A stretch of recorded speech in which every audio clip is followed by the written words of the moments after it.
अस्सलाम वालेकुम everyone, this is D2 8th edition, chapter number 2, exercise 2D, question number 10 इसका हम कर रहे हैं। कहते हैं the figure shows a rhombus with its sides as indicated, find the perimeter of the figure. देखो, अगर हम पेरीमीटर की बात करते हैं ना, तो पेरीमीटर का फार्मूला होता है सम ऑफ ऑल साइड्स, ठीक है। लेकिन साइड्स मालूम करने के लिए आपको थोड़ी सी करनी पड़ेगी मेहनत। आपके पास देखें, रोम्बस के अंदर ऑपोजिट साइड इक्वल होते हैं, ठीक है। ये दोनों आपस में इक्वल होंगी, ये दोनों साइड्स आपस में इक्वल हैं और ये दोनों साइड्स आपस में इक्वल हैं। अच्छा, अगर मैं इन दोनों इक्वेशंस को साइमल्टेनियसली सॉल्व कर लूँ तो एक्स और वाई का आंसर आ जाएगा। तो पहले हम एक्स और वाई का आंसर निकाल लेते हैं। एक्स और वाई के आंसर की वजह से ये इक्वेशन जब मालूम हो जाएगी, तो ये जब मालूम हो जाएगी तो फिर ऑटोमेटिकली ये भी मालूम हो जाएगा, ठीक है।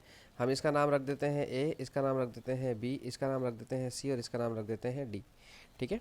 अच्छा, फिलहाल हमारे पास ए और बी इक्वेशन क्या है, आपस में इक्वल है, ठीक है। अच्छा, अब ए और बी अगर हमारे पास इक्वल हैं तो हमारे पास इक्वेशन ए जो है वो है 2x plus y plus 1 equals to x minus y, ठीक है।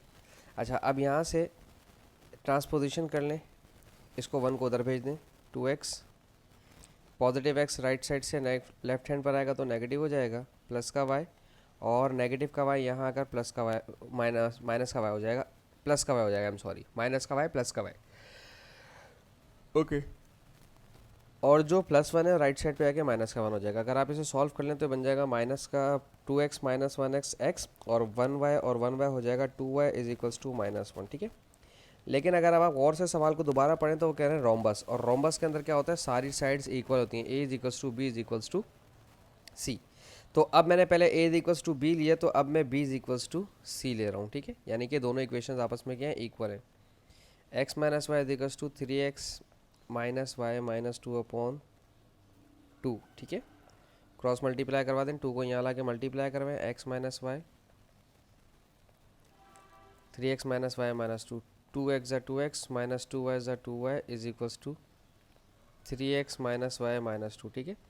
2x 3x को यहाँ लाएँ तो नेगेटिव हो जाएगा, माइनस का 2y, y यहाँ लाएँ तो पॉजिटिव हो जाएगा, इज इक्वल्स टू माइनस 2 अकेला रह गया, ठीक है। 2x में से 1x गया तो माइनस का x बचा इन दोनों में से, और 2y में से y गया तो माइनस का y बचा, इज इक्वल्स टू माइनस 2। अगर आप और करें थोड़ा सा तो यहाँ पर x प्लस है और यहाँ पर x माइनस है, तो सिंपल ऐड करवा दें इन दोनों को, ठीक है। जब आप इन्हें ऐड करवाएंगे, x plus 2y is equals to 1 और minus x minus y is equals to minus का 2, अच्छा माइनस का 1 था, ठीक है। जब ऐड करवाते हैं तो साइन चेंज करने की ज़रूरत नहीं है, ये ऐड होकर -3 हो गया, ये कैंसिल हो गया, ये पॉजिटिव y हो गया, तो y का आंसर सिर्फ और सिर्फ -3 आया मेरा, ठीक है। अच्छा, अब हमारे पास जब y -3 आ रहा है तो इसको यहाँ पुट कर दें, इधर put y is equals to -3, सही है। किसी में भी रख सकते थे, एलिमिनेशन की अच्छी बात यह कि कहीं पर भी रख सकते हैं, किसी भी इक्वेशन में। Minus x minus minus plus का 3 इज इक्वल्स टू माइनस का 2, माइनस का x is equals to minus का 2 माइनस का 3, और ये हो गया माइनस का 5, तो माइनस माइनस से cancel, x is equals to 5, ठीक है। अब कोई सी भी एक इक्वेशन उठा लें, क्योंकि रोम्बस के अंदर सारी साइड्स बराबर होती हैं ना, तो अब हमें x और y की वैल्यू फाइंड आउट करनी है, ठीक है। मैं इस इक्वेशन को उठा दूँ, x माइनस वाई, ठीक है। लाइन b को ले रहा हूँ, ठीक है। हमने खुद से सपोज किया था ना, लाइन b को लाइन b। अच्छा, x की वैल्यू कितनी है 5 और माइनस y की वैल्यू कितनी है माइनस का 3, ठीक है। माइनस माइनस प्लस हो जाएगा, 5 प्लस 3 8 हो गया, ठीक है। तो पेरीमीटर का मैंने फार्मूला आपको ऊपर बताया था कि पेरीमीटर का फार्मूला होता है सम ऑफ ऑल साइड्स, ठीक है। लेकिन रोम्बस या स्क्वायर के लिए अंदर जो रोम्बस और स्क्वायर का जो पेरीमीटर का फार्मूला होता है वो होता है 4s, क्योंकि रोम्बस और स्क्वायर की सारी साइड्स बराबर होती हैं। तो सिंपल 4 को 8 से मल्टीप्लाई करें, 4 8 ज़ा 32 सेंटीमीटर, पेरीमीटर का आंसर आ गया 32। इसका आंसर पेरीमीटर का 32 है, ठीक है। चाहें तो स्क्रीनशॉट ले लें, मुझे कहा था बच्चों ने कैसा स्क्रीनशॉट के लिए रुका करें, ठीक है। चलें, अब हम देखते हैं इसका क्वेश्चन नंबर 11, ठीक है। 11 है मेरे पास, बिल्कुल है। अच्छा जी, क्वेश्चन नंबर 11 में कहते हैं a polar bear and a giant panda resides in a zoo, और sorry, their sum of their age, the sum of their ages in 2013 was 11 years, ठीक है। सो 2013 के अंदर अगर मैं पोलर बेयर को P से डिनोट करता हूँ और जायंट पांडा को G से डिनोट करता हूँ, तो 2013 में इन दोनों की एजेस को अगर ऐड करें तो वो 11 ईयर्स है, ठीक है। और इन 2022 का मतलब कितने साल हो गए, 7 8 9 9 ईयर्स, ठीक है।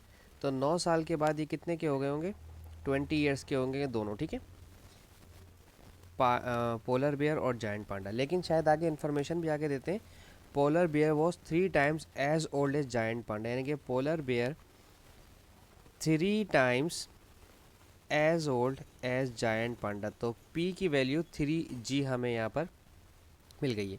अच्छा, अब ये P की वैल्यू 3G है, आप कहीं पर भी किसी इक्वेशन में रख दें, मैं रख रहा हूँ 2013 के अंदर ही, ठीक है। अगर मैं P की जगह यहाँ लिख देता हूँ replace P is equals to 3G, ठीक है। तो P की जगह 3G plus G is equals to 11, या फिर एक काम करते हैं 2012 के अंदर ही रखें इसको, ठीक है। इक्वेशन 1 में ना रखें, क्योंकि 2022 में रखें, उन्होंने 2022 की इक्वेशन दी हुई है, पाए जो पोलर बेयर 3 टाइम्स है जायंट पांडा के, इसे यहाँ रखें, ठीक है। Replace P is equals to 3G here, ठीक है, क्योंकि ये 2022 की इक्वेशन थी। 3G plus G is equals to 20, ये हो गया 4G इज इक्वल्स टू 20, 4 1 ज़ा 4, 4 5 ज़ा 20, तो G इज इक्वल्स टू 5। तो जायंट पांडा की जो एज थी वो थी 5 ईयर्स, ठीक है, स्टार्टिंग में। अब put G is equals to 5 here, तो क्या होगा कि P प्लस G की जगह अब आप लिखेंगे 5 इज इक्वल्स टू 11, ये 5 आ जाएगा तो माइनस करेगा, 11 माइनस 5 हो जाएगा 6, ठीक है। तो 2011 में पोलर बियर जो था वो 6 ईयर्स का था, और 2011 में जो जायंट पांडा था वो 5 ईयर्स का था, ठीक है। और पूछते हैं फाइंड देयर एजेस इन 2014, तो इन 2014 पोलर बियर 1 साल से इंक्रीज होकर 7 ईयर्स का हो जाएगा, और जायंट पांडा आपका 5 ईयर्स से 1 साल इंक्रीज होकर 6 ईयर्स का हो जाएगा, ठीक है जी। तो बस इसके साथ ही हमारी वीडियो ख़त्म होती है। होप सो आपको समझाने में कामयाब रहूँगा मैं। Thank you so much for watching my channel. अल्लाह हाफिज़।